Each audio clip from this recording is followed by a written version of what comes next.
David, that was amazing. What did we just see? That was the world premiere of the codcasting feature in Call of Duty Black Ops 2 multiplayer, and that was Cargo in Team Deathmatch.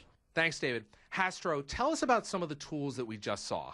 Sure. So you saw a few different elements in the codcasting feature, and it just really allows us to get in and make a better viewing experience for the audience that's tuning into Call of Duty matches online, right? So you saw an element called the score panel, and that's the kind of the key element at the very top center of the screen. The score panel is just a way for us to give information quickly to the audience, the score, what team's in the lead, and how much time is left in the game. And then, of course, we saw the names up there. That's the nameplate. Yeah, the nameplate essentially is our way of giving the player a jersey and a number, right? A name on the back of the jersey. We're in a first-person POV in Call of Duty Black Ops 2, so we want to be able to identify the player and who you're watching, so that's what the nameplate does. Now, that's all great, but viewers really want to see the map. Tell us about the map. Yeah, the map overhead is a really important piece of information for the audience. So the audience wants to see where the teams are set up, where are they located on the map, where are the engagements about to occur. And also for the commentators, it's a great tool because the commentator can kind of switch players after a player dies and bring you right back into the action faster. Now, this is really exciting. It's almost like watching a TV show, picture in picture. Yeah, now the picture-in-picture mode is just really robust, a lot of features there, but essentially you're able to see what the kill streak is for each certain player. If a player's just on a tear, he's got 10 kills in a row, you'll be able to see that in the right-hand column.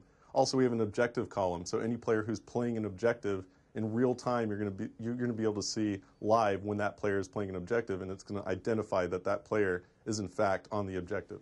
Are there a lot of options that we can tweak? Well, we actually have elements of the HUD that are removable, and you can actually customize the HUD for the viewer, and you can actually go in and let's say an esports league or a big tournament wants to put in their own graphics, so you can remove a piece of the HUD and we can actually fully customize that for the viewing experience. So you can completely wipe it, put in the mini-map, take it away, different things like that. It's just very, very robust, and essentially that's what makes up codcasting. Now, one of the really neat features is Listen In, where we can actually hear the players, right?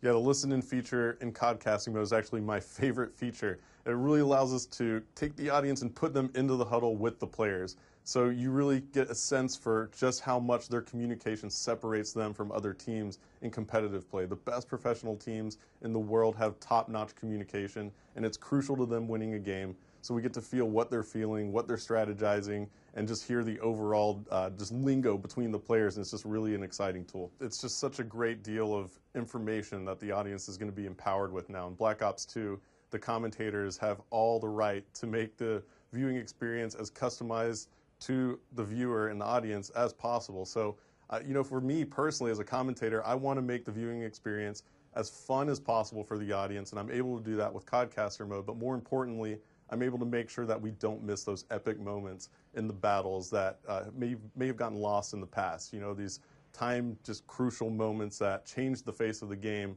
and what essentially determines outcomes of matches. We're able to make sure that we capture all of that. Thanks, Hastro. David, I want to talk to you about some of these features. What was it like implementing some of these features? Yeah, so there's really a couple of really key pillars to the entirety of the esports and competitive agenda for us.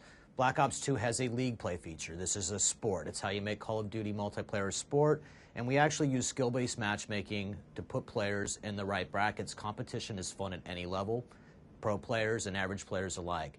We also have to make it fun to watch, fun to spectate. That's what codcasting does. So that's why that feature is so important, have that production around that sport. And then finally, we need a way to give that sport or broadcast it to the world, and we do that with a feature we call live streaming.